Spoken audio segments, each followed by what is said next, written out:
तो हेलो बच्चों, नमस्ते। हेलो, कैसे हैं आप सब लोग? तो स्वागत है आपका अपने चैनल पे एडिट्यूब में, जहाँ पे हम करते हैं सीए इंटर और सीए फाइनल के लॉ और ऑडिट कवर। और जल्द ही इनकम टैक्स इसके अंदर मैं लेके आने वाली हूँ, लेकिन वो मई के लिए फास्ट ट्रैक बैच में और आपके रिवीजन प्रैक्टिस सेशंस में होगा। अगर आप चाहते हैं इनकम टैक्स की भी क्लास हो शॉर्टकट कॉम्पैक्ट नोट से, जिसमें आपके सारे प्रोविजंस क्लियर हो जाए, तो मुझे कमेंट सेक्शन में जरूर बताइएगा। और अगर आप कमेंट सेक्शन नहीं देखना चाहते तो मैंने यहाँ पे टेलीग्राम का जो अपना ग्रुप का लिंक है वो पेस्ट कर दिया है। ठीक है, तो आप वहां पे मुझे मैसेज कर सकते हैं। कोई भी रिसोर्स चाहिए, कुछ भी आपको चाहिए, क्लासेस चाहिए, तो आप मुझे बेझिझक वहां पे बता सकते हैं। और मेरी ये सारे जो कोर्सेज हैं वो फ्री ऑफ कोर्स हैं, जो यूट्यूब पे अवेलेबल हैं। तो आज हम क्या करने वाले हैं? सबसे पहले बच्चों, शुक्रिया, धन्यवाद कि आप इस वीडियो की तरफ आए हैं, इस क्लास की तरफ आए हैं। तो आज का जो टॉपिक है वो हम करने वाले हैं audit of banks. Audit of banks, जो कि सीए इंटर का चैप्टर नंबर 10 है, पेपर नंबर 5 में ऑडिट के अंदर। क्लियर हो गया? और इसकी जो कवरेज होती है वो कवरेज आती है ऑडिट ऑफ बैंक्स की, जो कवरेज है 15 से 20 मार्क्स का। ये इसमें से क्वेश्चंस आते हैं सीए इंटर के ऑडिटिंग में। ठीक है, तो पहले काफी बड़ा चैप्टर है। अगर आप मॉड्यूल में देखेंगे तो काफी टेबुलर फॉर्म में दे रखा है, बड़ा चैप्टर है। और कुछ बच्चों को और कुछ फीडबैक में बच्चों को काफी कंफ्यूजन भी होता है कि किस तरीके से इस चैप्टर को करें। तो यहाँ पे तुम अपने पेन पेंसिल मॉड्यूल लेके बैठ जाओ। हालांकि मैं अपने रिसोर्स से आपको कराऊंगी। आपके पास जो भी कोई रिसोर्स बुक है आप उसको लेके बैठ सकते हैं। अगर कोई रिसोर्स बुक नहीं है तो आप अपने मॉड्यूल को लेके बैठ सकते हैं। ठीक है, अपने नोटबुक को लेके बैठ जाइए। और सबसे पहले हम करेंगे कि हम इस चैप्टर में पढ़ने के वाले हैं, ताकि हमारे लिए इजी हो जाए कि इस चैप्टर को हमने कितने पार्ट्स में डिवाइडेड है। और एक और चीज मैं आपको बताना चाहती हूँ कि भैया ये जो audit of banks full coverage दूंगी मैं चैप्टर का, लेकिन ये पार्ट्स में आएंगी। हालांकि इसके आई थिंक 3 पार्ट्स आएंगे। तो आप लोग पार्ट 1, पार्ट 2, पार्ट 3 इस तरीके से देखिएगा। ठीक है, और जब भी आप देख रहे हैं तो अभी क्लोज करने की जरूरत नहीं है, पढ़ते रहो, क्योंकि हर चीज इंपॉर्टेंट है। ठीक है, तो शुरू करते हैं कि ये चैप्टर कैसे डिवाइडेड है। ओके, तो चलिए लेट्स स्टार्ट। तो बच्चों लोग, हम कर रहे हैं आपका chapter number 10, audit of banks. ठीक है, बहुत से इंस्टीट्यूशन के ऑडिट्स भी आपके पास अवेलेबल हैं, वो भी हम कवर करेंगे। ऑडिट ऑफ बैंक्स एक चैप्टर, एक सेपरेट चैप्टर है। एग्जाम की कवरेज रहती है इसके अंदर, आईसीए सीए इंटर की एग्जाम की कवरेज क्या रहती है इसके अंदर? न्यू सिलेबस के हिसाब से है ये, जो आपके 24 सिलेबस के हिसाब से एग्जाम की कवरेज रहती है बेटा 15 से लेकर 20 मार्क्स की। ठीक है, अगर कभी कभी इंस्टीट्यूट का दिमाग घूम जाए तो 25 मार्क्स का भी इसमें से आ सकता है। और मैं इसको आपको बोल रही हूँ तो ये इसके अंदर एमसीक्यूज भी आ सकते हैं और प्लस डिस्क्रिप्टिव भी। कहीं मतलब मोस्ट ऑफ द थिंग मैं यहाँ पे कोई गारंटी नहीं दे रही कि 20 मार्क्स का आएगा, 25 मार्क्स का आएगा, क्योंकि इंस्टीट्यूट का पैटर्न हमें नहीं पता। जो हमें लगता है कि इजी आ सकता है उसमें से मुश्किल आ सकता है, मुश्किल में से इजी आ सकता है। तो लेकिन मान के चलो कि ये चैप्टर अच्छी खासी कवरेज रखता है। तो ये था। अब नाउ इस चैप्टर के अंदर हमें करना क्या है?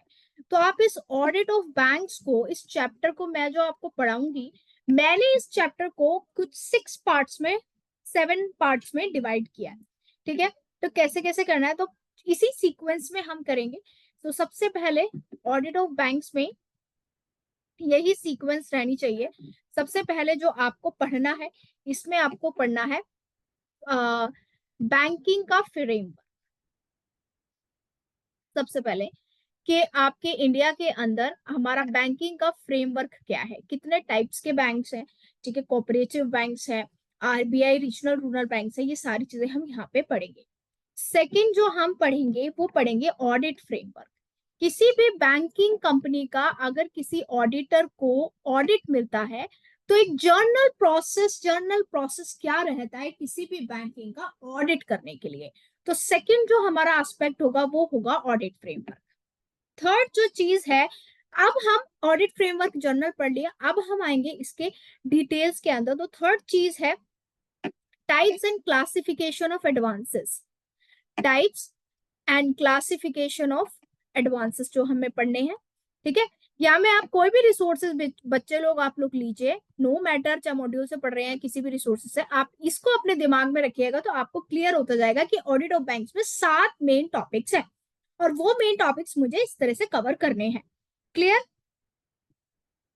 ओके, सो फोर्थ जो टॉपिक है वो आपका है ड्राइंग्स पावर। ड्राइंग पावर्स का जो ऑडिट बैंकिंग के पास ड्राइंग्स पावर होती है उसका सारे प्रोसीजर्स हम पढ़ेंगे यहाँ पे, क्या होता है, क्या ऑडिट प्रोसीजर्स इंक्लूड होता है। फिफ्थ जो कैटेगरी पढ़ने वाले हैं हम वो पढ़ेंगे audit of advance, audit of advances. यहाँ हमने types and classification of advance पढ़ा, अब यहाँ पे पढ़ेंगे कि ऑडिट ऑफ एडवांसेस कैसे करता है as an auditor. Six aspect में हम पढ़ेंगे ऑडिट ऑफ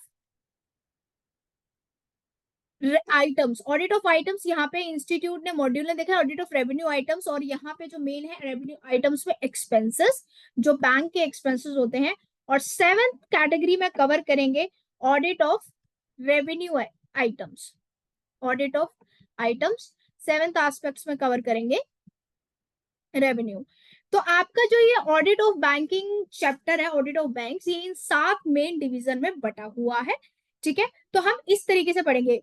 यहाँ पे आपको जो फ्रेमवर्क रखना है बेटा, वो इन दोनों का फ्रेमवर्क तो चेंज नहीं होना चाहिए, क्योंकि आप पहले बैंकिंग स्ट्रक्चर समझेंगे, उसके बाद ऑडिट का जनरल पर्पज से फ्रेमवर्क समझेंगे। लेकिन हाँ, उसके बाद आप इंटर क्लासिफाई कर सकते हैं, पहले कोई और पढ़ सकते हैं कुछ और। लेकिन अगर आप मेरी क्लासेस आप देख रहे हैं तो मैं इन सीक्वेंस में चलने वाली हूँ। सबसे पहले मैं बैंकिंग फ्रेमवर्क कराऊंगी, फिर ऑडिट फ्रेमवर्क, फिर types and classification of advances, इस तरीके से कराऊंगी। तो मेरी आपसे एक सजेशन है कि जहां पे भी आप अपना नोट्स लिख रहे हैं, चाहे मॉड्यूल में लिख रहे हैं, चाहे रेफरेंस बुक में, चाहे डायरी में, आप इसको लिख लीजिए ताकि आपको आसानी रहे। ठीक है, क्लियर हो गया? यस। तो चलिए बिना किसी देरी के स्टार्ट करते हैं अपना नेक्स्ट स्टार्टिंग। ओके, सो एक आपको मैं क्लैरिफिकेशन देना चाहती हूँ बच्चों, ये स्पेशली आपके लिए फ्री ऑफ क्लासेस है। थोड़ा सा मैं और ज्यादा इसको इजी करके आप लोगों को समझाने का प्रयास करती हूँ कि आप लोगों को ये प्रोविजन अच्छे खासे आपके दिमाग में फिट हो जाए। ठीक है, तो इसलिए मैं इसकी हिंदी कन्वर्ट करके कुछ रियल लाइफ एग्जांपल्स देके आपको समझाती हूँ। ओके, तो मेरी कोशिश ये रहती है कि आपको ऑडिट रटना ना पड़े, आपको एग्जाम्पल से ऑडिट का मेन मतलब समझ आए। ठीक है, तो चलिए भाई, अब बातें हो गई बहुत सारी, लेकिन आप करते हैं ऑडिट ऑफ बैंक स्टार्ट। तो आप यहाँ पे देख पा रहे हैं। ठीक है, मैं यहाँ पे कोई रेफरेंस बुक प्रमोट नहीं कर रही हूँ, आप जो भी रेफरेंस बुक ले रहे हैं आप उसी से कीजिए, बट मेरा मोटिव है कि आप लोगों को बैक एंड में व्हाट इज द बेस समझ में। ठीक है, और अगर आपको अच्छा लग रहा है समझ तो शेयर कर देना, सब्सक्राइब जरूर करके जाना। अगर पहली बार आ रहे हो, थोड़ी सी मोटिवेशन की जरूरत हमें पड़ती है, आपका एक सब्सक्रिप्शन हमें और क्लासेस लेने के लिए यहाँ पे कंपेल करता है कि आइए बच्चों को क्लासेस प्रोवाइड कीजिए। राइट, तो चलिए आ जाइए भैया, स्टार्ट करते हैं। तो सबसे पहला जो पार्ट है बैंकिंग ऑपरेशन, जो मैंने आपको चार्ट दिया, तो सबसे पहले आप लोगों को समझने की जरूरत है कि इंडिया के अंदर बैंकिंग स्ट्रक्चर कैसा है। सो कमर्शियल, तो फर्स्ट वन जो बैंकिंग है हमारे कंट्री के अंदर, बहुत सारे टाइप्स ऑफ बैंक है। तो फर्स्ट बैंक जो आता है वो है कमर्शियल बैंक। कमर्शियल का मतलब आपको पता है, जो जनरल पब्लिक के लिए होता है। प्रश्न आता है कि मैडम इसमें से क्वेश्चन आ सकते हैं, यस, क्वेश्चन एमसीक्यूज में भी आ सकते हैं। ठीक है, so commercial bank are widest spread banking in India that provides a number of product and services. जो जनरल पब्लिक को आपको सर्विसेज देते हैं वो होते हैं कमर्शियल बैंक। तो मेन फंक्शंस जो एक बैंक के होते हैं वो क्या होता है, डिपॉजिटिंग को एक्सेप्ट करना और एडवांसेस को ग्रांट करना। ठीक है, समझ में आया? तो देयर आर, तो क्वेश्चन आया था कि what are the two main functions of the bank. तो कई कई बार आप लिख देते हो विड्रॉल ऑफ मनी। अरे भैया, विड्रॉल ऑफ मनी का मतलब क्या है? विड्रॉल ऑफ मनी तो आप किसी को कमेटी डाल रहे हैं वहां से भी कर सकते हैं ना। तो एक्सेप्टिंग ऑफ मनी नहीं, accepting of deposits and granting and है बेटा इंटरप्रिटेशन ऑफ स्टैट्यूट। ठीक है, इंक्लूड है and granting advances. Now the second types के जो बैंक आते हैं वो आते हैं आपके आरआरबी। आरआरबी का मतलब है, आरआरआर नहीं कर रही हूँ मैं, आरआरबी कह रही हूँ, regional rural bank. Banks that has been set up in the rural area. इसका मतलब ये नहीं है कि कोई बैंक सेटअप इन दी, मतलब ऐसा नहीं है कि आप मेन बैंक की एक गांव में जाके ही ब्रांच बनाओगे। आजकल तो आपको डिफरेंट डिफरेंट जगह पे ब्रांचेस मिल जाते हैं, बट इसका जो मेन मोटिव होता है कि वो इसलिए बनाए गए ताकि ये रूरल एरियाज में यहाँ पे सेटअप हो सके, डिफरेंट स्टेट ऑफ कंट्रीज में, जो कि आपकी रूरल कम्युनिटीज, जो कि अर्बन कम्युनिटीज में रूरल कम्युनिटीज को एक्स्ट्रा फैसिलिटीज दे सके, थोड़े कम ब्याज दर पे, जो भी एप्लीकेबल होगा उस टाइम पे। एग्जाम्पल है हरियाणा ग्रामीण बैंक, पंजाब ग्रामीण बैंक, हर स्टेट का एक ग्रामीण बैंक होता है। ठीक है, तो आप वहां पे लिख सकते हैं। क्लियर? आरआरबी। अब मैम आरआरबी और कमर्शियल बैंक में डिफरेंस क्या होता है? भैया आरआरबी रीजनल रूरल बैंक है, कोई ग्रामीण बैंक है, तो वहां पे जो लोग हैं वो काम का उनका सेक्टर कौन सा होगा? ऑब्वियसली प्राइमरी सेक्टर से वो लोग डील करते होंगे, खेती बाड़ी से मोस्टली। ठीक है, तो वहां पे जो उनको सुविधाएं मिलेंगी लोन की, किसी भी कस्टमर को लोन की, डिपॉजिट की, वो उसी हिसाब से ही मिलेंगी। कोई जनरल हाईटेक वो नहीं है, बट आजकल तो सारी चीजें डिजिटाइजेशन हो रही है। ठीक है, जैसे थर्ड थिंग है बेटा कोऑपरेटिव सोसाइटी, कोऑपरेटिव बैंक। अब कोऑपरेटिव सोसाइटीज जैसा होता है, आपको पता है अमूल, अमूल को पहले कोऑपरेटिव सोसाइटी थी, ठीक है, आनंद मिल्क यूनिट लिमिटेड, बट आज ये लिमिटेड कंपनी बन चुकी है। तो कोऑपरेटिव सोसाइटी का मतलब क्या होता है? Cooperative society bank, banks that set up on the basis of cooperative principal registered under cooperative society. तो कोऑपरेटिव सोसाइटी एक्ट के अंदर मतलब जो प्रिंसिपल्स दे रखे कोऑपरेटिव सोसाइटी का एक अलग से एक्ट है, ठीक है, उसके बेसिस पे ये बैंक काम करते हैं। For example cooperative bank, right, urban cooperative bank, state cooperative bank, राज्य कोऑपरेटिव बैंक। क्लियर हो गया? कोऑपरेटिव बैंक कौन से होते हैं? ये है कमर्शियल बैंक। कमर्शियल बैंक में आपके एचडीएफसी बैंक आते हैं, जो नॉर्मल प्राइवेट सेक्टर और पब्लिक सेक्टर बैंक आते हैं। आरआरबी में आपके ग्रामीण बैंक आते हैं, और कोऑपरेटिव बैंक्स में होते हैं जो कि कोऑपरेटिव सोसाइटी जो एक्ट है उसके रिस्पेक्टिव उसके अंडर में काम करते हैं। ठीक है, नाउ नेक्स्ट जो बैंक्स आते हैं वो कौन से बैंक्स है? वो आपके बैंक्स है payment banks.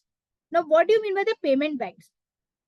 Banks allowed to accept and restricted deposit but can not issue loan. देखो अभी सबसे बढ़िया एग्जांपल आ रहा है पेटीएम बैंक, जो बंद होने वाले हैं 29 फरवरी को, ये बंद होने वाले हैं। तो ये एग्जांपल है पेटीएम बैंक्स का।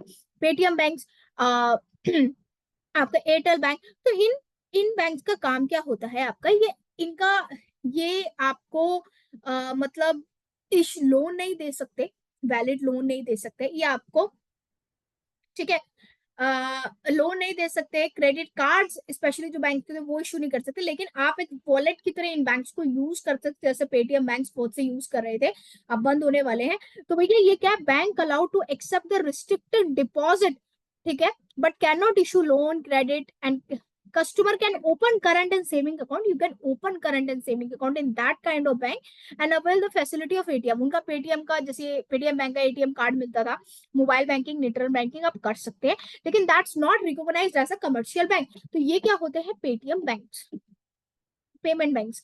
एग्जांपल आप दे सकते हैं post office saving accounts, Paytm banks या एयरटेल पेमेंट बैंक्स। ओके, जो नेक्स्ट कैटेगरी के बैंक आते हैं ना बच्चा लोग, वो होता है डेवलपमेंट बैंक। डेवलपमेंट बैंक होता है कि आपने एचडीएफसी के बारे में सुना होगा।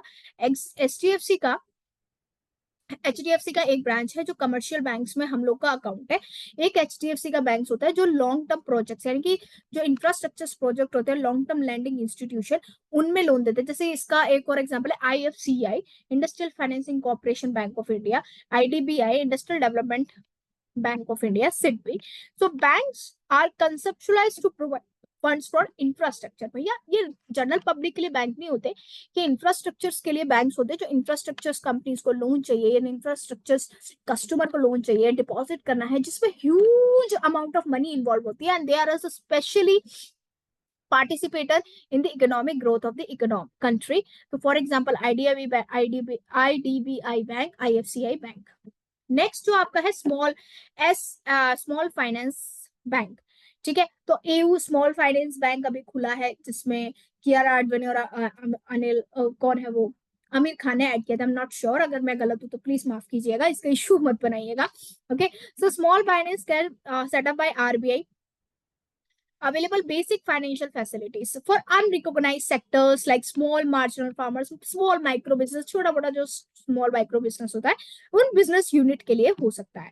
ठीक है, तो बेसिकली हमने अभी कितने टाइप्स के बैंक पढ़े? तो सबसे पहले बेटा तो कमर्शियल बैंक्स होते हैं, कमर्शियल बैंक्स के बाद आपके कोऑपरेटिव बैंक्स होते हैं, कोऑपरेटिव बैंक्स के बाद आपके आरआरबीज होते हैं, आरआरबीज के बाद आपके पेमेंट बैंक्स होते हैं, जो डिजिटली पेमेंट बैंक्स होते हैं, देन आपके डेवलपमेंट बैंक्स होते हैं, और लास्ट में होता है आपका स्मॉल फाइनेंस बैंक। और एक तो आपको पता ही है the father of the bank, reserve Bank of India, RBI. So RBI की जो खासियत है वो तो आप शुरू से पढ़ते हैं। RBI is a main branch, main bank of India, central bank. Central bank एक कमर्शियल बैंक है, CENTR, वो सेंट्रल बैंक से अलग है। सेंट्रल बैंक मतलब केंद्र का बैंक है आरबीआई, जिसका मेन काम होता है कि issue of currency note, regulate the all types of banking in the country. Clear हो गया? Now, commercial bank are widest spreads bank that provide multiple services including, तो commercial bank होता है ये आपके जनरल पब्लिक को सर्विसेज देता है, लोन की, एटीएम की, एडवांसेस की। क्लियर हो गया? अभी तक ये समझ में आया जो फर्स्ट पार्ट पढ़ रहे थे हम, बैंकिंग स्ट्रक्चर। ठीक है, नेक्स्ट नाउ अब इन सब बैंक्स को कंट्रोल कौन करता है? तो जस्ट मैंने अभी आपको जिक्र किया था, who is the father of Indian banks? The father of Indian banks is RBI, regulating body. इन सब बैंक्स को कंट्रोल और रेगुलेट कौन करता है? तो in India the banking industry is regulated by the Reserve Bank of India, known as central bank. तो बेटा एक सेंट्रल बैंक होता है कमर्शियल बैंक, एक होता है ये सेंट्रल बैंक, ठीक है। Now this is important, RBI is responsible for, तो आरबीआई तीन चीजों के लिए रिस्पॉन्सिबल होता है, development and supervision of the bank and non banking institution. तो आरबीआई का काम ये नहीं है कि सिर्फ बैंकों को एडवाइस देगा, भैया मॉनेटरी रिलेटेड, फाइनेंस से रिलेटेड जो भी चीजें हैं वो आरबीआई ऑब्जर्व करता है। तो नॉन बैंकिंग फाइनेंशियल इंस्टीट्यूशन है एनबीएफआई, एनबीएफआई को भी ये गाइड और सुपरवाइज करने का काम करता है। सेकंड है मॉनिटरी और क्रेडिट पॉलिसीज को मेंटेन करना, किसका काम होता है? आरबीआई का। थर्ड थिंग है to regulate the activities of commercial and other banks और कमर्शियल बैंक्स की एक्टिविटीज को रेगुलेट करता है ये bank. Okay, now important functions और आरबीआई, तो don't be confuse with the responsibilities of RBI and the functions of RBI. Responsibilities का मतलब है कि इसके अलावा आरबीआई इस चीज के लिए रिस्पॉन्सिबल है, तो भैया आरबीआई ही ये काम करेगा, इसके अलावा आरबीआई के ऊपर इसकी जिम्मेदारी है, दारोमदार है, तो आरबीआई को ये काम करने हैं। Now what is the important functions of the RBI? तो इंपॉर्टेंट फंक्शन कहने की बात है, रिस्पॉन्सिबिलिटी का मतलब जैसे हम लोगों के फादर पे रिस्पॉन्सिबिलिटी थी कि जाके भैया पैसे कमाना है, ठीक है, लेकिन हमारे घर के अंदर हमारे पापा बहुत और भी काम करते हैं, तो वो उनके फंक्शंस है, लेकिन रिस्पॉन्सिबिलिटी उनकी है, तो स्पेशली उन पे सारा बर्डन होता है। क्लियर हो गया? तो इंपॉर्टेंट फंक्शंस ऑफ आरबीआई का मतलब है इशूज ऑफ करेंसी। तो वेरी फर्स्ट फंक्शन है कि करेंसी इशू कौन करता है? आरबीआई करता है। Issue of regulation of currency issue, किस तरीके से करेंसी इशू करनी है, कैसे नहीं करनी, वो सारी चीजें आरबीआई मेंटेन करता है। And acting as a banker of central, state, government, commercial and other types of banks, including lending institution, right? Okay, this thing. Now third thing is banking operation conducted only at branches. Okay, तो यहाँ पे बहुत सा सवाल प्रश्न उठता है, ये थोड़ा सा मैं हटके टॉपिक बता रही हूँ। क्या प्रश्न उठता है कि मैम अगर आरबीआई करेंसी नोट्स इशू करता है तो इतनी गरीबी क्यों है? तो मैं आपको एक देती हूँ, अगर इंडिया को अंदर, ठीक है, सो 1 रुपया अगर इंडिया के पास अर्न होता है, इंडिया नोट छापता है, अर्न का मतलब छापने नोट में भी तो बहुत सारी चीजें होती हैं जिसको मतलब गवर्नमेंट स्पेंड करती है, ठीक है, गवर्नमेंट स्पेंड करती है। तो 1 रुपया छापने के लिए क्या क्या चीजें होती है? फॉर एग्जाम्पल मैं आपको एक क्लैरिफिकेशन देती हूँ, तो जिन बच्चों को पसंद है, ठीक है, 1 रुपया है, तो 1 रुपये में तो भैया सबसे पहले जो 1 पैसा होता है ना, 1 पैसा, वो यहाँ पे आपका इंक्लूड होता है नॉन डेट्स कैपिटल प्रेसेस में। ये याद रखने की जरूरत है नहीं, मैं सिर्फ जनरल नॉलेज के लिए बता रही हूँ। 1 रुपये के अंदर 4 पैसा, जो 4 पैसा आता है वो कस्टम से बनता है, यानी कि अगर इंडिया को 1 रुपया, वैसे 1 रुपीज तो आरबीआई नहीं चाहता, पर मैं आपको बता रही हूँ कि ये डिनोमिनेशन है कि अगर इंडिया के अंदर 1 रुपये मतलब करेंसी अगर इस डिनोमिनेशन में इशू करनी है, तो ये रहता है कि इतने स्पेंड मनी और यहाँ से इनकम आती है। 4 पैसा रहता है कस्टम डिपार्टमेंट से। 5 पैसा जो रहता है भैया वो होता है union and excise duty, union and excise duty में आपका रहता है। जो आपका 7 पैसे की फॉर्मुलेशन रहती है वो रहती है आपके नॉन टैक्स रिसीट्स के अंदर, ठीक है, तो यानी कि जितना कंट्री के पास इनकम आएगी उस हिसाब से तो पैसा आपको करना पड़ेगा। आपका 17 पैसा जो रहता है 1 रुपये में से, 17 पैसा का जो रेशो होता है वो होता है कॉर्पोरेशन टैक्स का। जो 28 पैसा का रहता है वो होता है बोरोइंग्स एंड अदर लायबिलिटी, क्योंकि कंट्री के पास भी बोरोइंग्स होती है भैया, अगर आप इनकम अर्न कर रहे हो तो उस इनकम में से आपको अपनी बोरोइंग्स पे भी पे करनी है। तो 28 पैसा जो होता है वो बोरोइंग्स और मतलब इसमें जाता है। इनकम टैक्स जो कंट्री रिसीव करती है उसमें से 19 पैसा का इंक्लूमेंट होता है। जीएसटी 18 पैसे 18% का हिसाब किताब रखता है। और तो ये पूरा एक 1 रुपये का क्या होता है? डिनोमिनेशन होता है। ये आपकी नॉलेज के लिए मैंने बताया, क्योंकि बहुत बार क्वेश्चन आता है कि मैम अगर आरबीआई तो कितने नोट छापते हैं? ऐसा छापना नहीं होता भैया। नोट छापने के लिए अगर आप 100 करोड़ रुपए छाप रहे हैं तो आपको 80 करोड़ जो है वो आपको जो आपकी स्टैंडर्ड यूनिट करेंसी होती है डॉलर प्रेजेंटली, और तो 80% आपको वो रखना पड़ता है और 20% आपको गोल्ड, ठीक है। ये time to time RBI change करता रहता है, कोई स्टिकनेस नहीं है, इसके लिए आरबीआई पे आपको स्टिक रहना चाहिए। कि अगर आपको इस सेंस में जाना है। तो ये थी तुम्हारी कुछ जनरल नॉलेज की बातें। अगर किन्हीं बच्चे को एक्स्ट्रा पता है सारी चीजें तो बहुत बढ़िया बात है। लेकिन back to the topic, now back to the topic में ना नेक्स्ट क्या है, क्योंकि हमें सिर्फ रटना नहीं है, हमें सिर्फ पढ़ना है। Banking operations conducted only at branches. हम ये क्या पढ़ रहे हैं, हम आरबीआई के बारे में पढ़ रहे हैं। तो banking operation are conduct only at branches while other branches act controlling authorities administrative officers. These controlling and administrative officers stipulate delegation power, fixes accountability. So भैया हर ब्रांच की, हर बैंकिंग की ब्रांच ऑल ओवर वर्ल्ड भी है। ठीक है, अगर आप SBI की बात करें, एसबीआई का तो अलग एक्ट होता है, लेकिन एसबीआई को आरबीआई भी रेगुलेट करता है।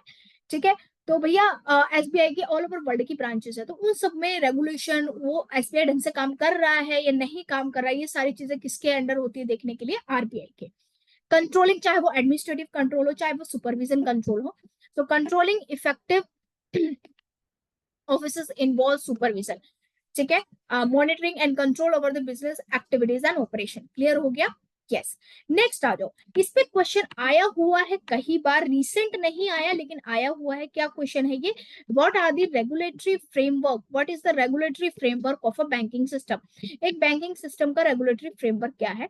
तो भैया यहाँ पे सबसे पहले रेगुलेटरी फ्रेमवर्क का मतलब होता है कि एक बैंक को फंक्शन करने के लिए किन किन लॉ का, किन किन लॉ का पालन करना पड़ता है। ऐसा नहीं कि सिर्फ आरबीआई अपना बैंक लगा देगा अपने रूल्स का, नहीं। तो कितने लॉज है, सबसे पहले बैंकिंग रेगुलेशन एक्ट, रिजर्व। आपने अगर आपने कंपनी लॉ पढ़ा हो तो कंपनी लॉ के फर्स्ट चैप्टर के अंदर, कंपनी एक्ट के फर्स्ट चैप्टर के अंदर उसमें लिखा हुआ है कि this company act is applicable to the banking regulation act also. Banking companies पे भी एप्लीकेबल है। तो यानी कि बैंकिंग एक्ट हमारी कंट्री में अलग है 1949, तो यानी कि सारे बैंक से बैंकिंग रेगुलेशन एक्ट के हिसाब से नहीं चलेंगे भैया, और भी ऐसे कंट्रीज में लॉ है, उस हिसाब से ही प्रॉपर एक फंक्शन समझ में आता है, उस हिसाब से ही करना है आपको। ठीक है, तो banking regulation act, reserve Bank of India, state Bank of India, मैंने बोला स्टेट बैंक की जितनी भी ब्रांचेस है वो स्टेट बैंक के अंदर रेगुलर होती है। बट इट डजंट मीन कि लॉ सिर्फ वो जो स्टेट बैंक ऑफ इंडिया उसी का लॉ मानेंगे, नहीं, इन सबके हिसाब से भी चलना है। So RBI, so third State Bank of India, fourth RRB act, companies act 2013, IT act 2000, prevention and money laundering act, securitisation and reconstruction, SARFAESI act, okay, credit information company regulation act 225 and payment and settlement act 2007। तो कुल मिला के 9 आपके law regulatory framework में आता है, जो आपको अगर आए तो रेगुलेटरी फ्रेमवर्क में आपको ये चीज याद रखनी है। ठीक है भैया, समझ में आया? ओके, नाउ नेक्स्ट है आपका, नेक्स्ट जो करते हैं, ओके। सो जो नेक्स्ट आपका दे रखा है, प्रीक्लैरिटीज ऑफ बैंकिंग सिस्टम। तो प्रीक्लैरिटीज का मतलब क्या होता है मैम, ये तो बड़ा डिफिकल्ट नाम है बेटा। प्रीक्लैरिटीज का मतलब होता है एक्सक्लूसिवनेस, खासियत, एक्सक्लूसिवनेस, खासियत। ठीक है, तो आप लिख सकते हैं खासियत क्या है आपकी बैंकिंग सिस्टम की, एक्सक्लूसिवनेस जो बैंकिंग में मिलता है। सबसे पहले voluminous and complex transaction. Obviously बात है, बैंकिंग के अंदर बहुत वॉल्यूमिनस मतलब बहुत सारी ट्रांजेक्शन होती हैं, और बहुत ज्यादा कॉम्प्लेक्स नेचर की भी ट्रांजेक्शन होती है। सेकेंड थिंग है wide geographical spread of banking system. As I told you कि भैया अगर फॉर एग्जाम्पल पंजाब बैंक है, तो पंजाब बैंक आपका सिर्फ पंजाब में नहीं है, पंजाब बैंक आपको इंडिया के हर कोने में मिल जाएगा। क्लियर हो गया? तो ये ज्योग्राफिकल स्प्रेड बहुत ज्यादा है, सिर्फ नाम पंजाब बैंक है लेकिन वो हर जगह पे मिल जाएगा। सेकेंड है diversified and large range of product and services offer. Day by day banking system जो आपको होता है, बहुत सारे प्रोडक्ट, बैंक के प्रोडक्ट क्या होते हैं, बैंक के प्रोडक्ट होते हैं लोन्स, बैंक के प्रोडक्ट होते हैं टर्म लोन्स, बैंक के प्रोडक्ट क्रेडिट कार्ड्स, ये सारी चीजें। तो बैंक अपने बहुत सारे प्रोडक्ट निकालता रहता है और ऑफर करता रहता है, और लोग उसको लेते भी हैं, जैसे म्यूचुअल फंड, एसआईपी, और उसको रेगुलेट भी करना होता है। एक्सटेंसिव यूज ऑफ टेक्नोलॉजी, भैया इनके अलग सॉफ्टवेयर होते हैं। ठीक है, तो भैया हर बैंक का अलग सॉफ्टवेयर होता है, टेक्नोलॉजी का मस्त तरीके से यूज होता है। जैसे आप देखिए, आपने अभी यूपीआई की, आपके 5 मिनट के अंदर आपके बैंक पे इंफॉर्मेशन आ जाती है, कोई फ्रॉड हो गया है, ऑब्वियस की बात है, तो वहां पे बैंक को आप कॉल कर दो, इमीडिएटली वो पेमेंट वहां पे रुक जाती है। तो this is called extensive use of technology. Now strict vigilance, vigilance का मतलब आंख रखना, एंड कंप्लायंस। तो ऑब्वियसली बात है, किसी भी बैंकिंग सिस्टम अपने हिसाब से नहीं चल सकता, कि भैया मेरा बैंक मन किया है मैं वैसे ही ट्रांजेक्शन्स कर दूं। No, it is properly vigilated by the RBI as well as the particular act of the bank. Clear हो गया? नाउ नेक्स्ट बेटा आता है कि अब आता है form and content of financial statement में। हम तो ऑडिटर ठहरे, हमें तो सिर्फ अपनी फाइनेंशियल स्टेटमेंट से मतलब है। दिन रात सोते जागते बैठते हमारे अंदर फाइनेंशियल आता है, सिस्टम आता है। तो यू नो दैट कि आपका जो बैंकिंग सिस्टम्स की फाइनेंशियल स्टेटमेंट है वो कंपनी एक्ट के अंदर जो शेड्यूल थर्ड दे रखा है उस हिसाब से नहीं बनती। बैंकिंग का जो फाइनेंशियल स्टेटमेंट होता है, जो बैंकिंग एक्ट 1949 ने आपको फॉर्म दे रखे हैं या शेड्यूल दे रखे हैं, उस हिसाब से बनाई जाती है। ठीक है? So every banking company is required to prepare the balance sheet and profit and loss account in the conducted of third schedule of the banking, not company act, third schedule of the banking regulation act 1949। तो form ए जो आपका होता है schedule में, वो companies act होता है, हमारे सॉरी बैलेंस शीट होता है कंपनी। और फॉर्म बी जो होता है वो पी एंड एल अकाउंट होता है। नॉर्मली प्रॉफिट मेकिंग कंपनी में क्या होता है, schedule 3 of companies act part first is a balance sheet and part 2 is a profit and loss account. But जब हम balance sheet company banking system की balance sheet की बात करते हैं, फाइनेंशियल स्टेटमेंट की बात करते हैं, तो third schedule of banking schedule act 1949 part A belong करता है बैलेंस शीट से और पार्ट बी बिलोंग करता है आपका प्रॉफिट एंड लॉस अकाउंट से। बात आ रही है? अभी तक समझ रहे हैं? अभी तक कर क्या रहे हैं? जो बच्चे बोर हो गए हैं, हम कर रहे हैं अभी बैंकिंग फ्रेमवर्क ही पढ़ रहे हैं। ठीक है? अरे भैया तुम लोग आपके एसए में भी दे रखा है कि अगर आप ऑडिट स्टार्ट करते हो तो you need to understand and identify the environment of the identity. अगर आप किसी बैंकिंग कंपनी का ऑडिट करने जा रहे हो तो आपको बैंकिंग कंपनी का स्ट्रक्चर तो पता होना चाहिए, इसका फ्रेमवर्क क्या है, इसके फाइनेंशियल स्टेटमेंट कहाँ से प्रिपेयर होते हैं, इसकी खासियत क्या है, क्या चीज है, वही मैं आपको अभी पढ़ा रही हूँ। आगे चलिए, नेक्स्ट चलते हैं इस पॉइंट पे। ऑडिट सॉरी बैंकिंग का बैंकिंग फ्रेमवर्क का लास्ट पॉइंट है कि every banking company need to disclose a requirement under the various accounting standard section 133 of companies act. तो भैया जो अकाउंटिंग स्टैंडर्ड्स होते हैं, कुछ अकाउंटिंग स्टैंडर्ड्स आपकी बैंकिंग कंपनी पे भी एप्लीकेबल होते हैं। तो भैया इसका मतलब ये नहीं कि आपका बैंकिंग सिस्टम का अलग स्केड्यूल है बैंकिंग रेगुलेशन एक्ट 1914 के हिसाब से फाइनेंशियल स्टेटमेंट को बनाना, बट आपको अकाउंटिंग स्टैंडर्ड्स को भी फुलफिलमेंट करना है। ठीक है? नाउ द नेक्स्ट थिंग बच्चा लोग क्या आती है, ऑडिट फ्रेमवर्क। जो सेकंड टॉपिक हम स्टार्ट करने वाले हैं, जो सेकंड मेन टॉपिक है ऑडिट ऑफ बैंक्स के अंदर, वो है आपका ऑडिट फ्रेमवर्क। अब ऑडिटिंग का फ्रेमवर्क क्या रहता है? So first one is auditor. भैया बैंक का ऑडिटर कौन हो सकता है? तो सबसे पहले एलिजिबिलिटी, क्वालिफिकेशन एंड दी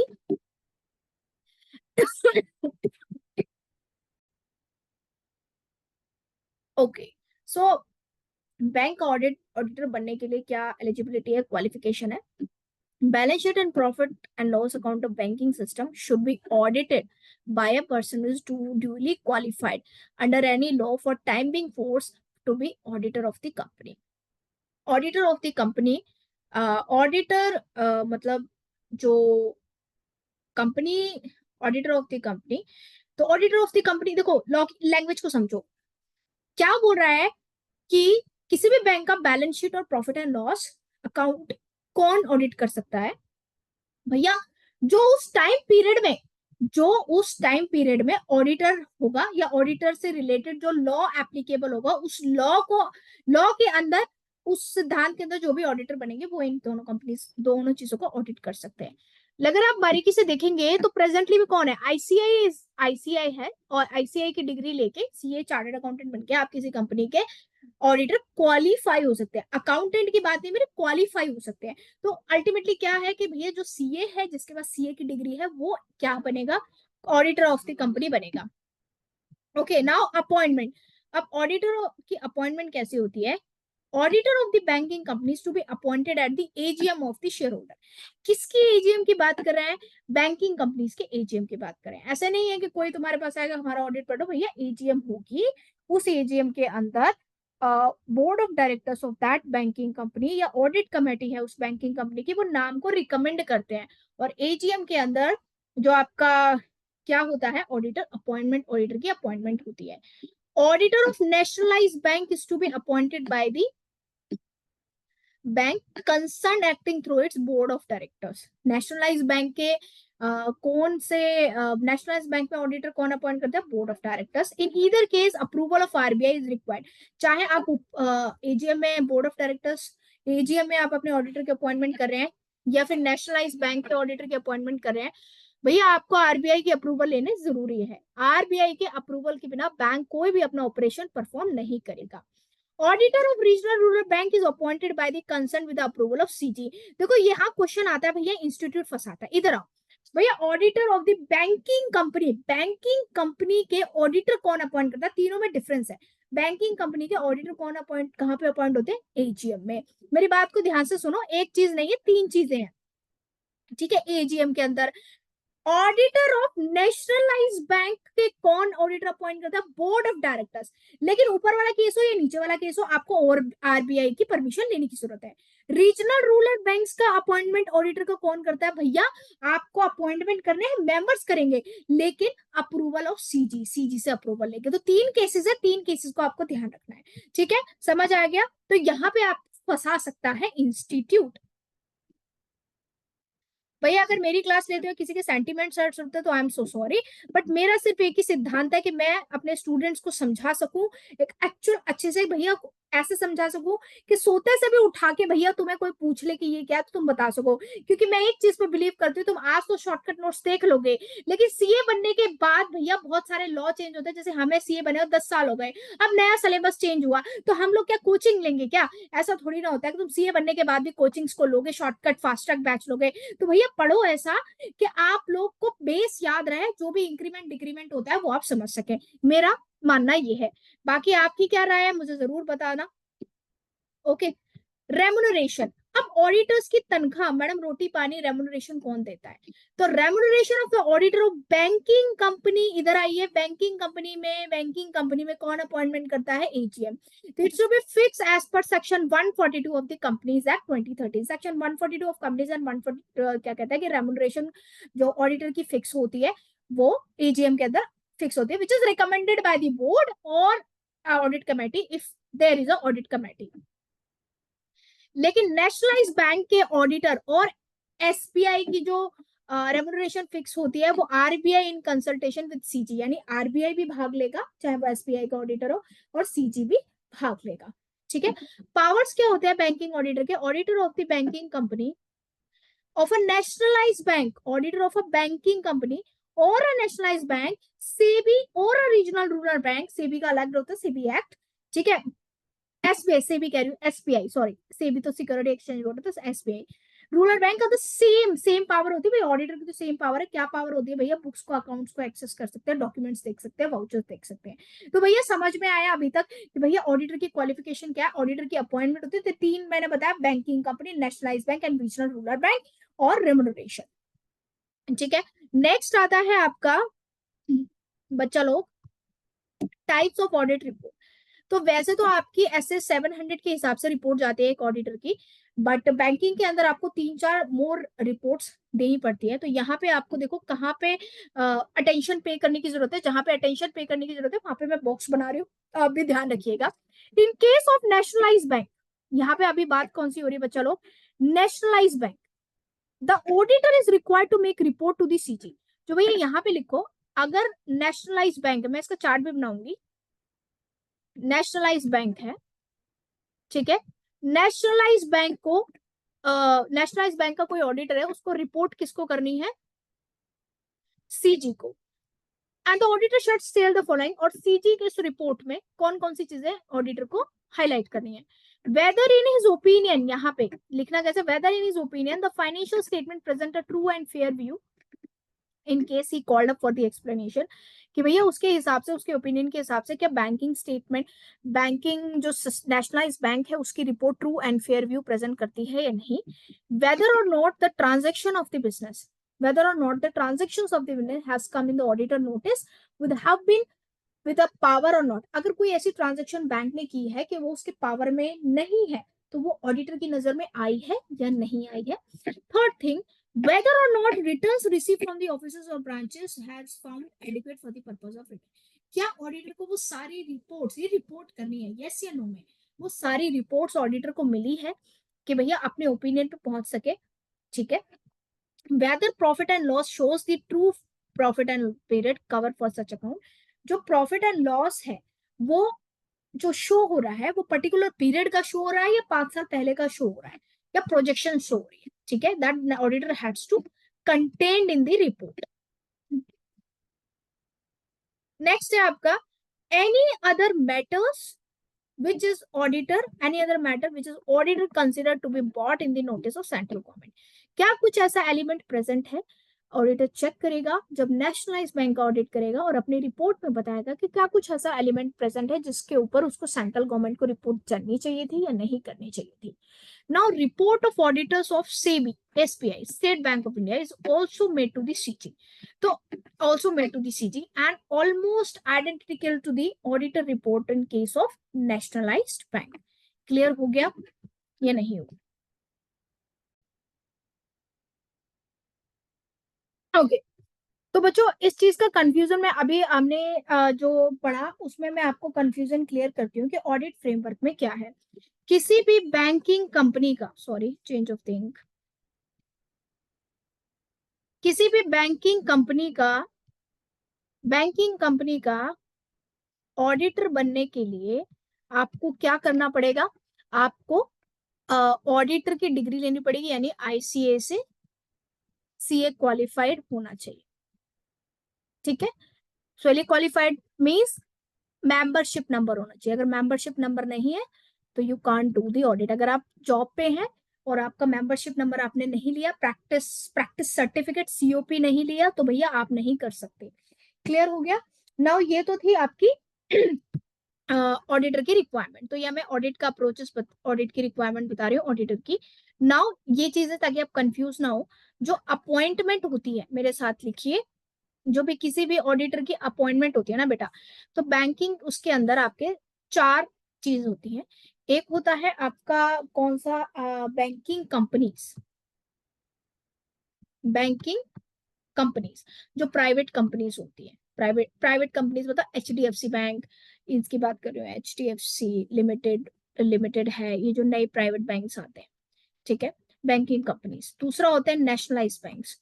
तो भैया नेशनलाइज बैंक्स कौन से होते हैं, बैंक्स जो नेशनलाइज्ड होते हैं आपके, जैसे कि सेंट्रल बैंक है, ये कोई कंपनी नहीं है, लेकिन एचडीएफसी की बात करूँ ये कंपनी है, क्योंकि एचडीएफसी बैंक अलग है, एचडीएफसी आपका इंश्योरेंस अलग है, ठीक है। तो ये क्या है, अगर आपकी एक्सिस बैंक इंश्योरेंस ये चीज है, तो सेंट्रल बैंक, ठीक है, सेंट्रल बैंक की बात करूं, और जो आपका सेंट्रल बैंक है, या फिर आपका ये नेशनल बैंक में आते हैं आपके ऐसे स्टेट, ठीक है। नेशनलाइज बैंक के बाद आपका आता है SEBI, state Bank of India branches, ठीक है।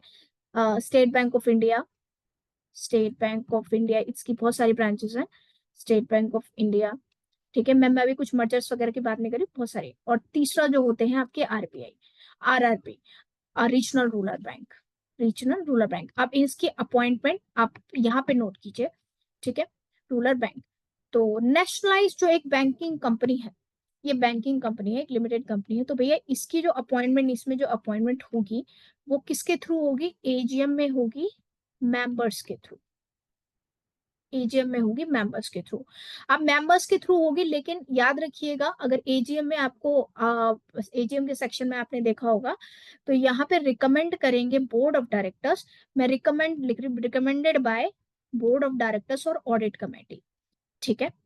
नेशनलाइज बैंक, जो नेशनलाइज बैंक में जो नेशनलाइज बैंक है उसकी जो अपॉइंटमेंट होगी, ठीक है, तो वो नेशनलाइज बैंक के बोर्ड ऑफ डायरेक्टर्स से, बैंक के, याद रखिए एक चीज, बोर्ड ऑफ डायरेक्टर से होगी।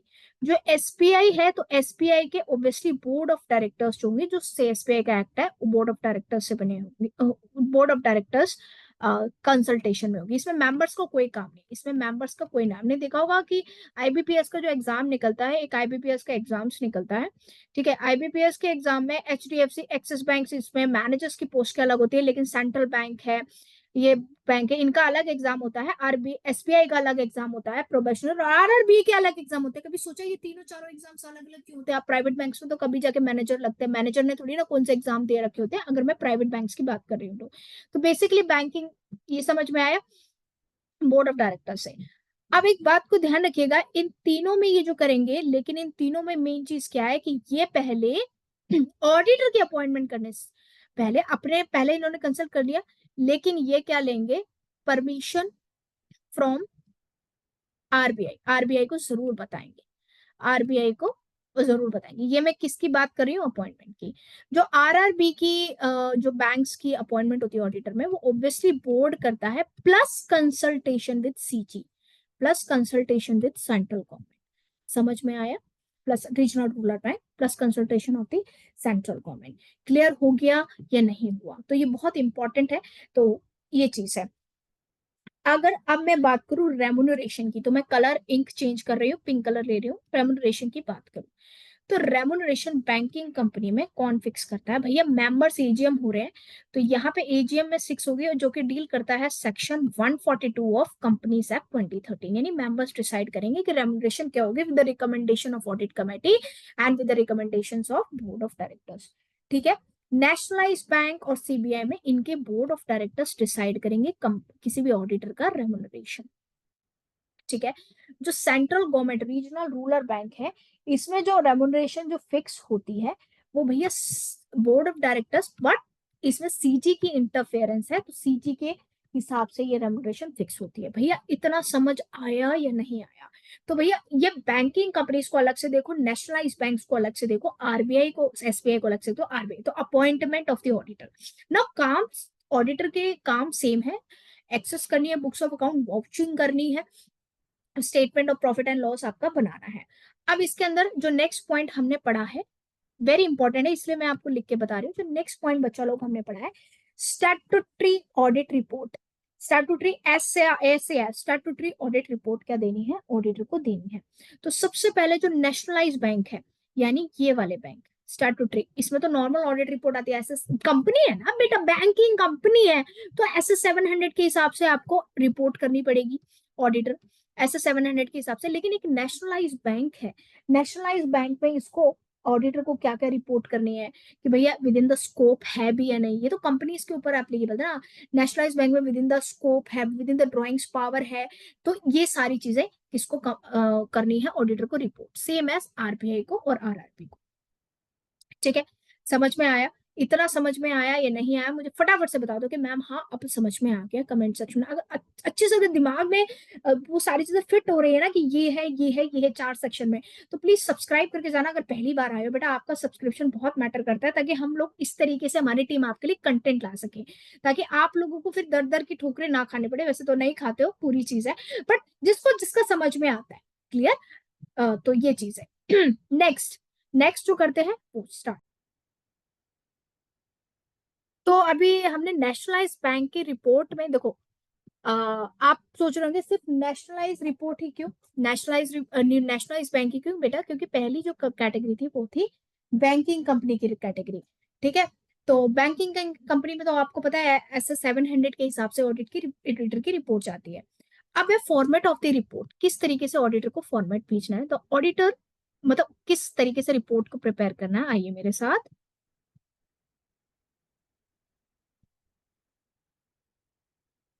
The auditor should ensure that audit report complies with the requirement of standards on auditing on audit report। तो ऑब्वियसली बात है, स्टैंडर्ड ऑन ऑडिटिंग तो बैंकिंग कंपनीज और कंपनीज एक्ट सब पे एप्लीकेबल होते हैं।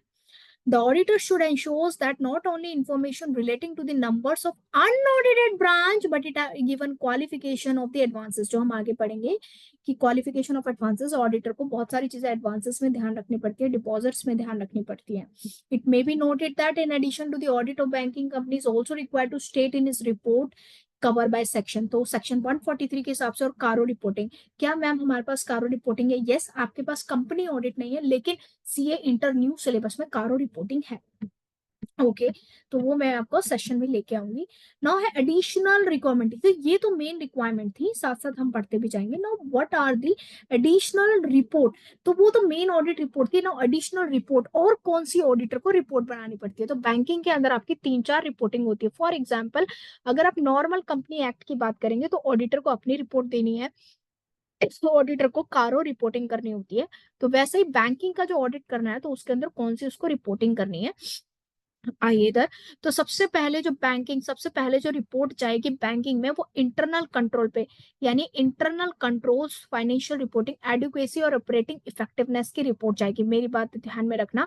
तो सबसे पहले जो आपकी रिपोर्ट, ऑडिट रिपोर्ट के अलावा बैंकिंग, अगर कोई ऑडिटर ऑडिट कर रहा है बैंकिंग कंपनी का, चाहे वो नेशनलाइज बैंक हो चाहे बैंकिंग कंपनी हो, तो कौन सी रिपोर्ट देना है in addition to the audit report, internal control के एडिक्वेसी और ऑपरेटिंग की इफेक्टिवनेस पे देनी है। Second LFR, long form audit report. तीसरा आपका आता है SLR, SLR requirement, statutory liquidity ratio की रिक्वायरमेंट पे रिपोर्ट देनी है। नेक्स्ट है report on whether treasury operation of the bank have been conducted. Okay, report on whether income recognition, asset classification provision, तो ये ऑडिटर को चेक करनी है और ये रिपोर्ट प्रस्तुत करनी है। ठीक है, सिक्स जो आपकी रिपोर्ट है जाएगी वो था report on weather the seriously irregularity notice in the working of the bank, अगर कुछ बैंक में कुछ हिसाब किताब गड़बड़ होती है तो वो उस पर report. Report on the status of compliance by the bank regard to the implementation recommendation of Ghosh committee relating to the frauds and malpractices, अगर किसी बैंक में माल प्रैक्टिसेस या फिर फ्रॉड चल रहा है उसकी report. And report on adverse credit, CRR ratio, CR credit reverse ratio. तो कुल मिला के बैंक को ऑडिट रिपोर्ट देनी है लेकिन ये ऑडिट रिपोर्ट के अलावा आपको 8 रिपोर्ट्स और हैं अगर एप्लीकेबल है तो। कौन सी, एक आईसी पे रिपोर्ट, इनकम रिकॉग्निशन पे report, okay, working of the banks पे रिपोर्ट, नेक्स्ट आपकी घोष कमेटी अगर माल प्रैक्टिस चल रही है उस पे रिपोर्ट, एसएलआर पे रिपोर्ट एंड नेक्स्ट आपकी सीएलआर पे रिपोर्ट। ठीक है, तो कुल मिला के अभी बात समझ में कितनी ऑडिट रिपोर्ट्स बैंक को देनी है। ठीक है, तो बच्चा लोग मैंने यहाँ पे थंबनेल पे मैं लगा देती हूँ कि इस क्लास के अंदर क्या क्या कंटेन है। तो ये तो आज हमने पढ़ी। नाउ अब हम जो मैंने बोला कि बैंक्स वाले सिस्टम के कई पार्ट्स में आएंगे। ठीक है, नो मैटर आप, अगर आपको 1 घंटे में आधे घंटे में समझ में आता है तो उससे बड़ी बात कुछ नहीं है, लेकिन मैं यहाँ पे 8 घंटे की क्लास एक साथ लाऊंगी लेकिन आपको समझ में ना आए तो वो डिजर्व नहीं है। जो आप नेक्स्ट सेशन के लिए तैयार रहेंगे जिसके अंदर मैं कवर करूंगी एलएफआर, एलएफआर के बाद मेन थिंग, राइट। तो ये ऑडिट ऑफ बैंक सब सीरीज में आएंगे, तो जिन बच्चों को ये करना है तो रोज आप रेगुलरली जब भी आपका टाइम मिले, और जो बच्चे फर्स्ट टाइम आ रहे हैं इस क्लासेस में तो आप लोग एक बार सब्सक्राइब कर लो ताकि आपको ट्रैवल के टाइम पे टाइम मिले तो आप उतना पढ़ सको। पढ़ो ऐसा मैं रटने के लिए नहीं, क्योंकि सबके पास नोट्स अवेलेबल है, सबके पास मॉड्यूल है भैया, मैं कुछ एक्स्ट्रा काम नहीं कर रही हूँ। ऐसा है कि सुन के भी आपको पढ़ रहे हो देख रहे हो मेरे चीजों को उसको, तो आपको पता लग जाए ओ ये था ये थी। ठीक है, तो धन्यवाद। आज की क्लास में सिर्फ इतना ही। कल मैं आपको एलएफआर की रिपोर्टिंग करवाऊंगी। ठीक है, तो बने रहो। और अगर आपको लगता है कि कुछ कंट्रीब्यूशन मैं आपकी सीए जर्नी में दे रही हूँ और आपको थोड़ा सा सही भला हो रहा है तो ये आप भी हम पे, मतलब छोटा सा गिव एंड टेक वाला फेवर है। मैं कोई पेड बैचेस की अनाउंसमेंट नहीं कर रही, बस आप सब्सक्राइब कीजिए, शेयर कीजिए, लाइक कीजिए और मत भूलिएगा कमेंट सेक्शन में कमेंट कीजिए इस चीजें। ठीक है, तो thank you so much for this, bye bye, take care. तो भैया पढ़ते रहो बढ़ते रहो, जीत की होगी दहाड़ जल्द। Okay, thank you so much.